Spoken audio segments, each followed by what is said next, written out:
नमस्कार। आज हम प्रकाश डालेंगे चंद्रधर शर्मा गुलेरी जी द्वारा रचित कहानी उसने कहा था। यह कहानी प्रेम, कर्तव्य, त्याग और मानवीय संवेदना का अद्भुत संगम है। इस कहानी को गुलेरी जी ने 1915 ईस्वी में लिखी थी।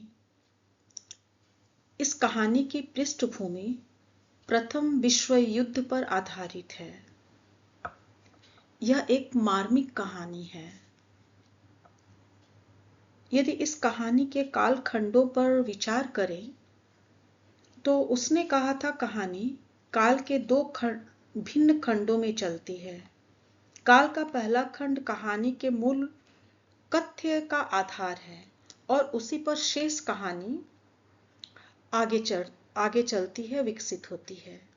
इसके लिए गुलेरी जी ने कथ्य को सीधे सीधे प्रस्तुत नहीं किया, वरन उसमें नाटकीयता उत्पन्न करने के लिए पहले कथ्य को दो भिन्न एवं स्वतंत्र रूपों में विकसित करते हैं और कहानी के अंतिम भाग में उन्हें पूर्वदीप्ति शैली द्वारा एक दूसरे से जोड़ते हैं।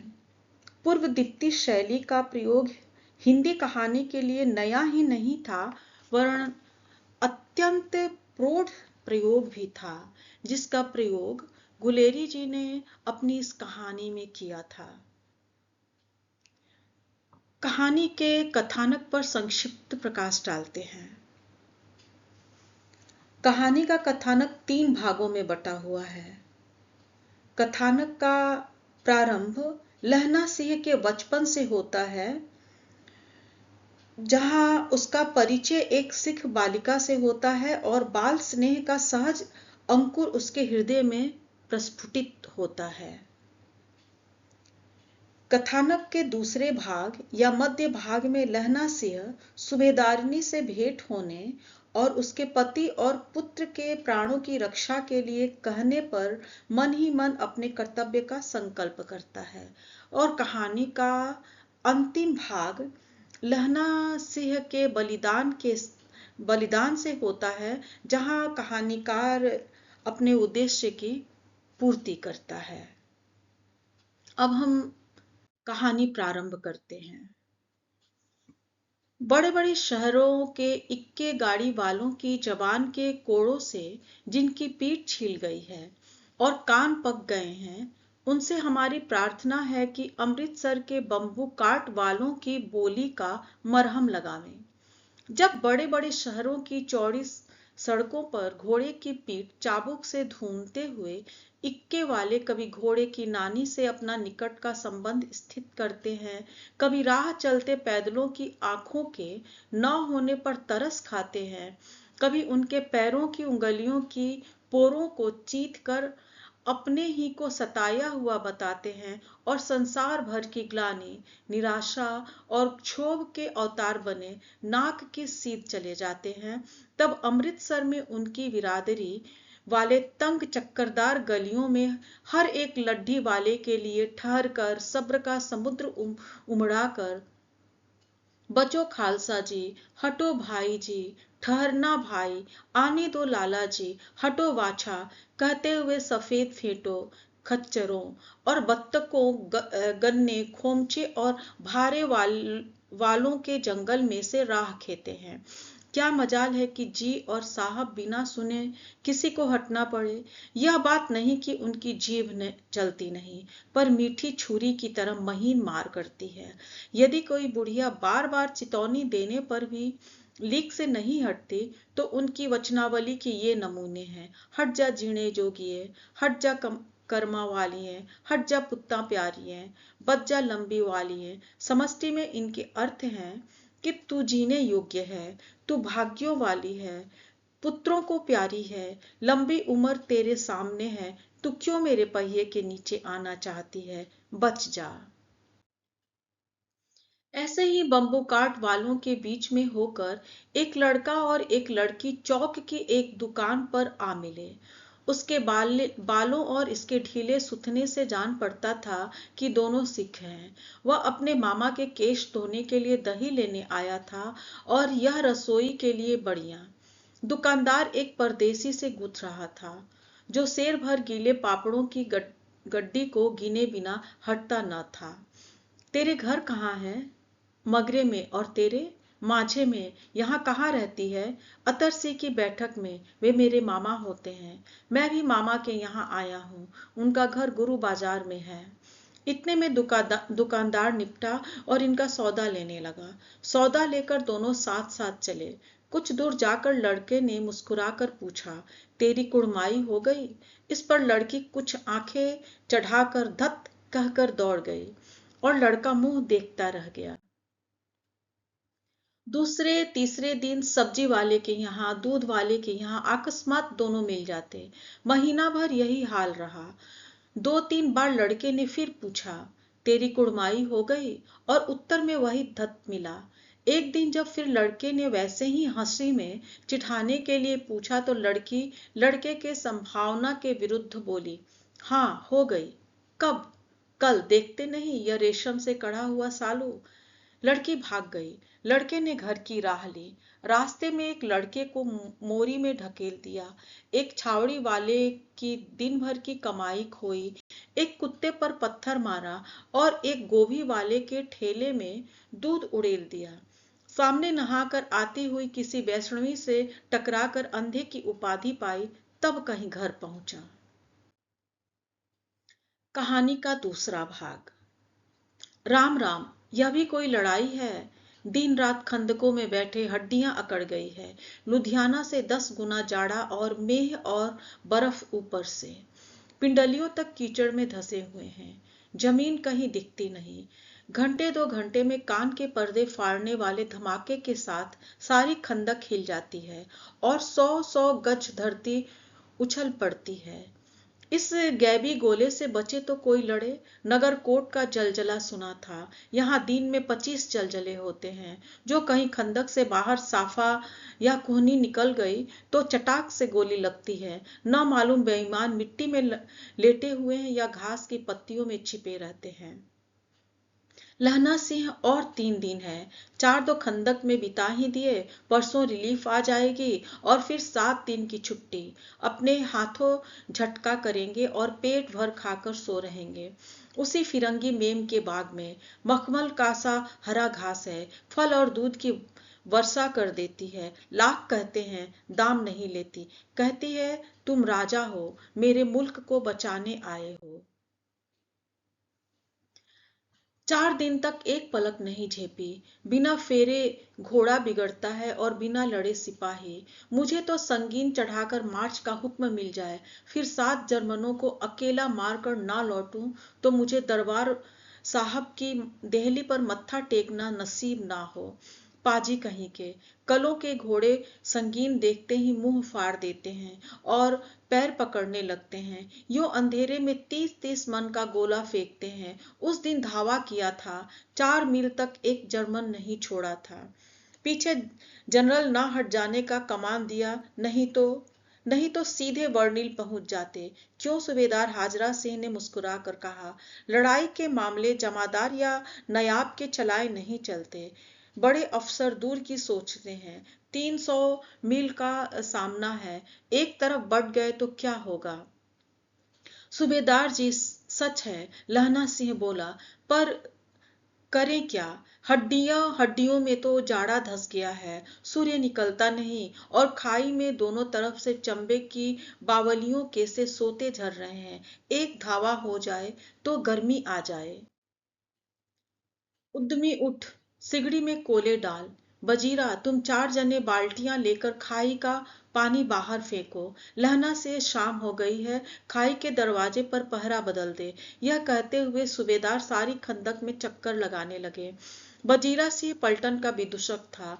बाल्टी में गंदा पानी भरकर खाई से बाहर फेंकता हुआ बोला, मैं पाधा बन गया हूँ, करो जर्मनी के बादशाह का तर्पण। इस पर सब खिलखिला पड़े और उदासी के बादल फट गए। लहना सिंह ने दूसरी बाल्टी भरकर उसके हाथ में देकर कहा, अपनी बाड़ी के खरबूजों में पानी दो। ऐसा खाद का पानी पंजाब भर में नहीं मिलेगा। हाँ, देश क्या है, स्वर्ग है। मैं तो लड़ाई के बाद सरकार से 10 गुना जमीन यहाँ मांग लूंगा और फलों के बूटे लगाऊंगा। लाड़ी होड़ा को भी यहाँ बुला लोगे, या वही दूध पिलाने वाली फिरंगी मेम? चुप कर, यहाँ वालों को शर्म नहीं। देश देश की चाल है। आज तक मैं उसे समझा ना सका कि सिख तंबाकू नहीं पीते। वह सिगरेट देने में हट करती है, होठों में लगाना चाहती है, और मैं पीछे हटता हूं तो समझती है कि राजा बुरा मान गया। अब मेरे मुल्क के लिए नहीं लड़ेगा। अच्छा, अब बोधा सिंह कैसा है? अच्छा है, जैसे मैं जानता ही न हो। रात भर तुम अपने कंबल से उसे उड़ाते हो और आप सिगड़ी के सहारे गुजर करते हो। उसके पहरे पर आप पहरा दे आते हो। अपने सूखे लकड़ी के तख्तों पर उसे सुलाते हो। आप कीचड़ में पड़े रहते हो, कहीं तुम ना मांदे पड़ जाना। जाड़ा क्या है, मौत है। और निमोनिया से मरने वालों को मुरब्बे नहीं मिला करते। मेरा डर मत करो, मैं तो बुलेल की खड्ग के किनारे मरूंगा। भाई किरत सिंह की गोद में मेरा सिर होगा और मेरे हाथ के लगाए हुए आंगन के आम के पेड़ की छाया होगी। वजीरा सिंह ने त्वरी चढ़ाकर कहा, क्या मरने मारने की बात लगाई है? मरे जर्मनी और तुर्क। हाँ भाइयों, कुछ गाओ। दिल्ली शहर ते पिशोरनो ਜਾਂਦੀਏ, कर लेना लौंगा दा ਵਪਾਰ ਮੜੀਏ, कर लेना नरे दा सौदा आईए, ओए लाना चटाका कदूए नो, कद्दू बनाया वे मजेदार गोरिए, हुण लाना चटाका कदूए नो। कौन जानता था कि दाढ़ियों वाले घर वाले सिख ऐसा लुच्चों का गीत गाएंगे। पर सारी खंदक इस गीत से गूंज उठी और सिपाही फिर ताजे हो गए, मानो 4 दिन से सोते और मौज ही करते रहे हों। कहानी का तीसरा भाग। दोपहर रात गई, अंधेरा है, सन्नाटा छाया हुआ है। बोधा सिंह खाली बिस्कुटों के 3 टीनों पर अपने दोनों कंबल बिछाकर और लहना सिंह के 2 कंबल और एक वरान कोट ओढ़कर सो रहा है। लहना सिंह पहरे पर खड़ा हुआ है, एक आंख खाई के मुंह पर है और एक बोधा सिंह के दुबले शरीर पर। बोधा सिंह कराहा, क्या हुआ बोधा भाई, क्या है? पानी पिला दो। लहना सिंह ने कटोरा उसके मुंह से लगाकर पूछा, कहो कैसे हो? पानी पीकर बोधा बोला, कंपनी छूट रही है, रोम रोम में तार दौड़ रहे हैं, दांत बज रहे हैं। अच्छा, मेरी जर्सी पहन लो। और तुम? मेरे पास सिगड़ी है और मुझे गर्मी लगती है, पसीना आ रहा है। ना, मैं नहीं पहनता। 4 दिन से तुम मेरे लिए। हाँ, याद आई, मेरे पास दूसरी गरम जर्सी है, आज सवेरे ही आई है। बिलायत से मेम बुन बुन कर भेज रही हैं, गुरु उनका भला करें। यूं कहकर लहना अपना कोट उतारकर जर्सी उतारने लगा। सच कहते हो और नहीं झूठ? यूं कहकर ना ही करते बोधा को उसने जबरदस्ती जर्सी पहना दी और आप खाकी कोट और जीन का कुर्ता पहनकर पहरे पर आ खड़ा हुआ। मेम की जर्सी की कथा केवल कथा थी। आधा घंटा बीता, इतने में खाई के मुंह से आवाज आई, सूबेदार हाजरा सिंह। कौन? लप्टन साहब, हुक्म हुजूर, कहकर सूबेदार तन कर फौजी सलाम करके सामने हुआ। देखो, इसी दम धावा करना होगा। मील भर की दूरी पर पूरब के कोने में एक जर्मन खाई है, उसमें 50 से ज्यादा जर्मन नहीं है। इन पेड़ों के नीचे नीचे 2 खेत काट कर रास्ता है, 3-4 घुमाव हैं। जहां मोड़ है वहां 15 जवान खड़े कर कर आया हूं। तुम यहां से 10 आदमी छोड़कर सबको साथ ले उनसे जा मिलो। खंदक छीन कर वहीं, जब तक दूसरा हुक्म ना मिले डटे रहो, हम यहां रहेंगे। जो हुक्म। चुपचाप सब तैयार हो गए। बोधा भी कंबल उतार कर चलने लगा। तब लहना सिंह ने उसे रोका। लहना सिंह आगे हुआ तो बोधा के बाप सूबेदार ने उंगली से बोधा की ओर इशारा किया। लहना सिंह समझकर चुप हो गया। पीछे 10 आदमी कौन रहे, इस पर बड़ी हुज्जत हुई। कोई रहना ना चाहता था। समझा बुझाकर सूबेदार ने मार्च किया। लप्टन साहब लहना की सिगड़ी के पास मुंह फेर कर खड़े हो गए और जेब से सिगरेट निकालकर सुलगाने लगे। 10 मिनट बाद उन्होंने लहना की ओर हाथ बढ़ाकर कहा, लो तुम भी पियो। आंख मारते मारते लहना से सब समझ गया। मुंह का भाव छिपाकर बोला, लाओ साहब। हाथ आगे करते ही उसने सिगड़ी के उजाले में साहब का मुंह देखा, बाल देखे। तब उसका माथा ठनका। लपटन साहब के पट्टियों वाले बाल एक दिन में ही कहाँ उड़ गए और उनकी जगह कैदियों से कटे बाल कहाँ से आ गए। शायद साहब शराब पिए हुए हैं और उन्हें बाल कटवाने का मौका मिल गया है। लहना सिंह ने जांचना चाहा। लपटन साहब 5 वर्ष से उसकी रेजिमेंट में थे। क्यों साहब, हम लोग हिंदुस्तान कब जाएंगे? लड़ाई खत्म होने पर। क्यों? क्या यह देश पसंद नहीं? नहीं साहब, शिकार के वे मजे यहाँ कहाँ। याद है पर साल नकली लड़ाई के पीछे हम आप जगाधरी के जिले में शिकार करने गए थे। हाँ हाँ, वही जब आप पोते पर सवार थे और आपका खान सामा अब्दुल्ला रास्ते के एक मंदिर में जल चढ़ाने को रह गया था। बेशक पाजी कहीं का, सामने से वह नील गाय निकली कि ऐसी बड़ी मैंने कभी ना देखी थी। और आपकी एक गोली कंधे में लगी और पुट्ठे में निकली। ऐसे अफसर के साथ शिकार खेलने में मजा है। क्यों साहब, शिमले से तैयार होकर उस नील गाय का सिर आ गया था ना। सामने कहा था कि आपने कहा था कि रेजिमेंट की मेस में लगाएंगे। हाँ, पर मैंने वह विलायत भेज दिया। ऐसे बड़े बड़े सिंह 2-2 फुट के तो होंगे। हाँ लहना सिंह 2 फुट 4 इंच के थे। तुमने सिगरेट नहीं पिया?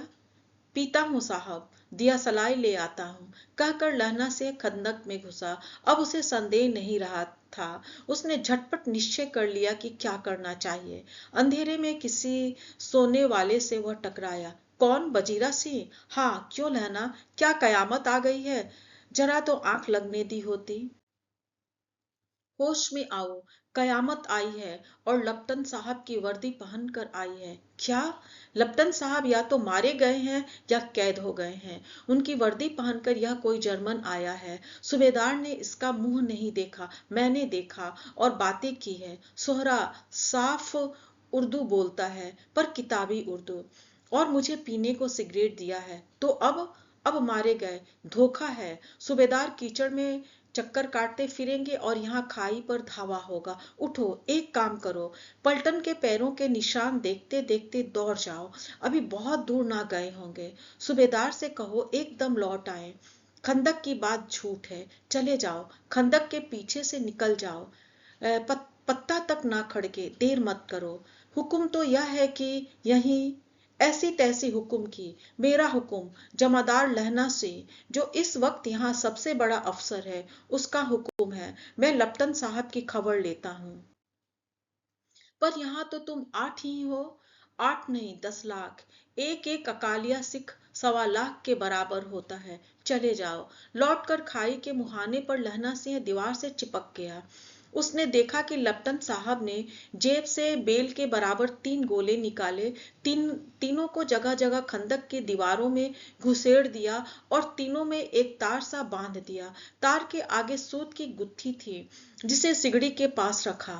बाहर की तरफ जाकर एक दिया सलाई जलाकर गुत्थी रखने वाला ही था कि बिजली की तरह दोनों हाथों से उल्टी बंदूक को उठाकर लहना सिंह ने साहब की कोहनी पर तान कर दे मारा। धमाके के साथ साहब के हाथ से दिया सलाई गिर पड़ी। लहना सिंह ने एक कुंदा साहब की गर्दन पर मारा और साहब आंख मीन गट कहते हुए चित्त हो गए। लहना सिंह ने तीनों गोले बीनकर खंदक के बाहर फेंके और साहब को घसीटकर सिगड़ी के पास लिटाया। जेबों की तलाशी ली। 3-4 लिफाफे और एक डायरी निकालकर उन्हें अपनी जेब के हवाले किया। साहब की मूर्छा हटी। लहना सिंह हंसकर बोला, क्यों लप्टन साहब, मिजाज कैसा है? आज मैंने बहुत बातें सीखी। यह सीखा कि सिख सिगरेट पीते हैं, यह सीखा कि जगाधारी के जिले में नील गायें होती हैं और उनके 2 फुट 4 इंच के सींग होते हैं। यह सीखा कि मुसलमान खान सामा मूर्तियों पर जल चढ़ाते हैं और लप्टन साहब खोते पर सवार चढ़ते हैं। मैं पर यह तो कहो, ऐसी साफ उर्दू कहाँ से सीख आए? हमारे लप्टन साहब तो बिना डैम के 5 लफ्ज भी नहीं बोला करते थे। लहना सिंह ने पतलून की जेबों की तलाशी नहीं ली थी।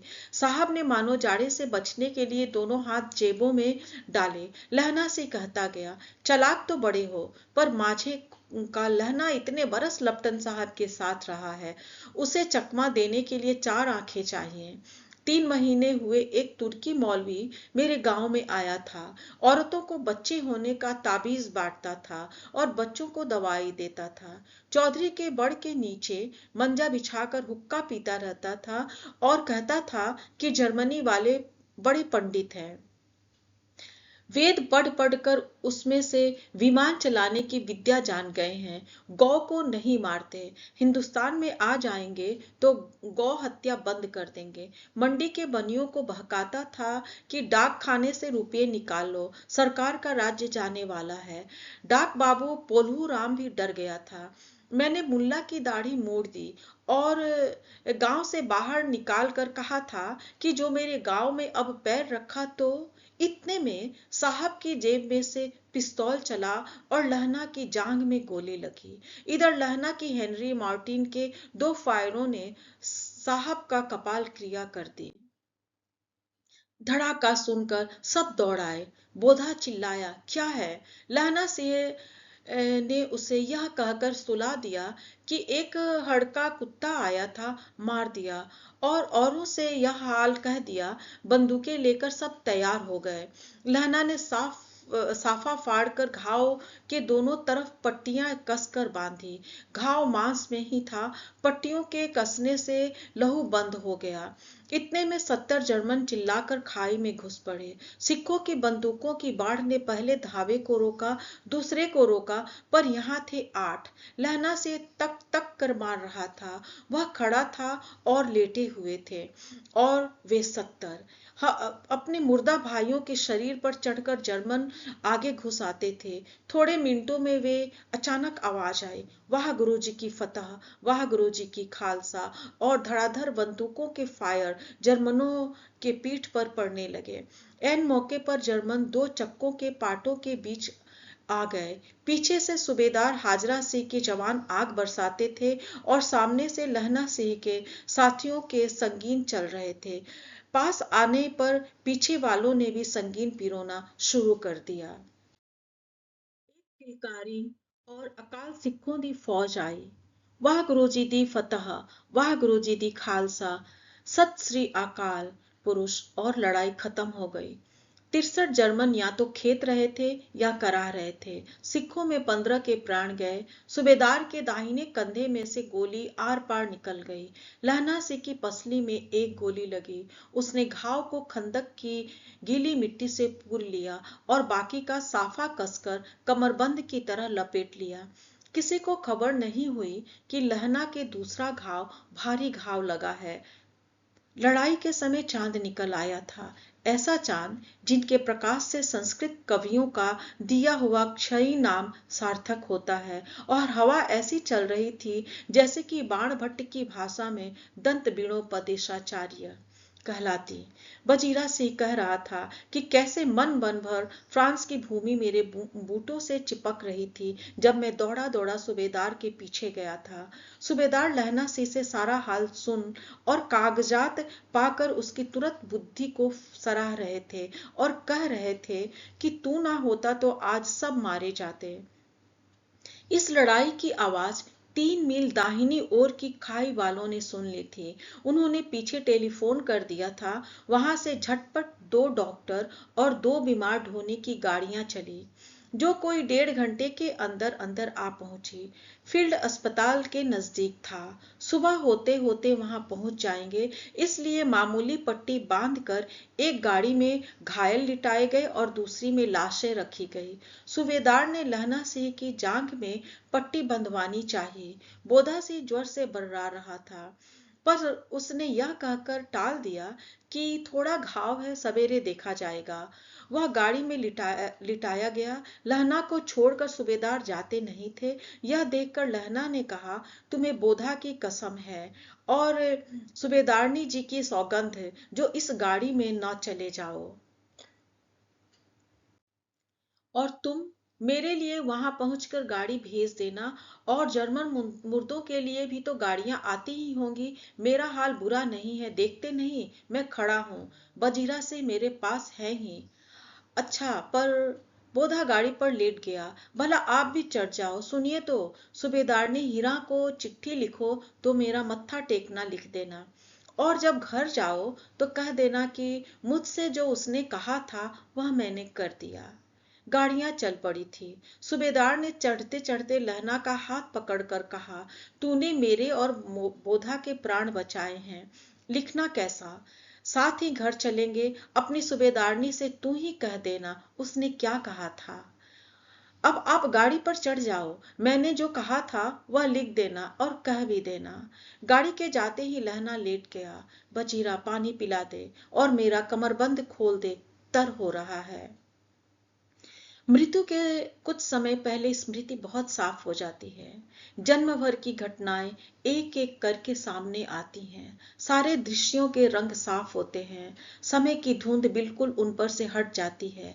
लहना सिंह 12 वर्ष का है। अमृतसर में मामा के यहाँ आया हुआ है। दही वाले के यहाँ, सब्जी वाले के यहाँ, हर कहीं उसे 8 साल की लड़की मिल जाती है। जब वह पूछता है कि तेरी कुड़माई हो गई, तब वह धत कहकर भाग जाती है। एक दिन उसने वैसे ही पूछा तो उसने कहा, हाँ कल हो गई। देखते नहीं यह रेशम के फूलों वाला सालो। यह सुनते ही लहना सिंह को दुख हुआ, क्रोध हुआ। क्यों हुआ? बजीरा सिंह, पानी पिला दे। 25 वर्ष बीत गए। अब लहना सिंह नंबर 77 राइफल्स में जमादार हो गया है। उस 8 वर्ष की कन्या का ध्यान ही न रहा। न मालूम वह कभी मिली थी या नहीं। 7 दिन की छुट्टी लेकर जमीन के मुकदमे की पैरवी करने वह घर गया। वहां रेजिमेंट के अफसर की चिट्ठी मिली, फौरन चले आओ। साथ ही सूबेदार हाजरा सिंह की चिट्ठी मिली कि मैं और बोधा से भी लाम पर जाते हैं। लौटते हुए हमारे घर होते आना, साथ चलेंगे। सूबेदार का घर रास्ते में पड़ता था और सूबेदार उसे बहुत चाहता था। लहना से सूबेदार के यहाँ पहुंचा। जब चलने लगे तो सूबेदार बेड़े में निकल कर आया। बोला, लहना से सूबेदारनी तुमको जानती है, बुलाती है, जा मिल आ। लहना से भीतर पहुंचा। सूबेदारनी मुझे जानती है? कब से? रेजिमेंट के क्वार्टरों में तो कभी सूबेदार के घर के लोग रहे नहीं। दरवाजे पर जाकर मत्था टेकना कहा, आशीष सुनी। लहना से चुप। मुझे पहचाना नहीं?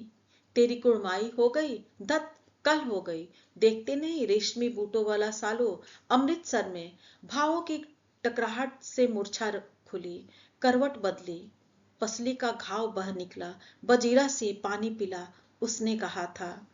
स्वप्न चल रहा है। सूबेदारनी कह रही है, मैंने तो तेरे को आते ही पहचान लिया। एक काम कहती हूँ, मेरे तो भाग फूट गए। सरकार ने बहादुरी का खिताब दिया, लायलपुर में जमीन दी है। आज नमक हलाली का मौका आया है, पर सरकार ने हम तिमियों की एक घगरिया पलटन क्यों न बना दी, जो मैं भी सूबेदार जी के साथ चली जाती। एक बेटा है, फौज में भर्ती हुए उसे 1 ही वर्ष हुआ। उसके पीछे 4 हुए, पर एक भी नहीं जिया। सूबेदारनी रोने लगी। अब दोनों जाते हैं। मेरे भाग। तुम्हें याद है, एक दिन टांगे वाले का घोड़ा दही वाले की दुकान के पास बिगड़ गया था।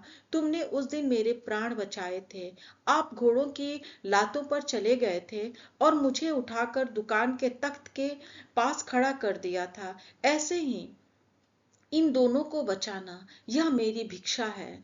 तुम्हारे आगे मैं आंचल पसारती हूँ। रोती रोती सूबेदारनी ओबरी में चली गई। लहना सिंह भी आंसू पोंछता हुआ बाहर आया। वजीरा से पानी पिला दे, उसने कहा था। लहना सिंह का सिर अपनी गोदी में रखे वजीरा से बैठा है। जब मांगता है तब पानी पिला देता है। आध घंटे तक लहना फिर चुप रहा, फिर बोला, कौन? किरत सिंह? वजीरा ने कुछ समझकर कहा, हाँ भैया, मुझे और ऊंचा कर ले, अपने पट्टे पर मेरा सिर रख ले। वजीरा ने वैसा ही किया। हाँ, अब ठीक है, पानी पिला दे। बस अब के हाड़ में यह आम खूब फलेगा। चाचा भतीजा दोनों यहीं बैठकर आम खाना। जितना बड़ा तेरा भतीजा उतना ही बड़ा यह आम। जिस महीने उसका जन्म हुआ था उसी महीने मैंने इसे लगाया था। वजीरा सिंह के आंसू टप टप टपक रहे थे। कुछ दिन पीछे लोगों ने अखबारों में पढ़ा, फ्रांस और बेल्जियम 68वीं सूची, मैदान में घावों से मरा नंबर 77 सिख राइफल्स जमादार लहना सिंह। और इस तरह यह कहानी यहीं पर समाप्त हो जाती है।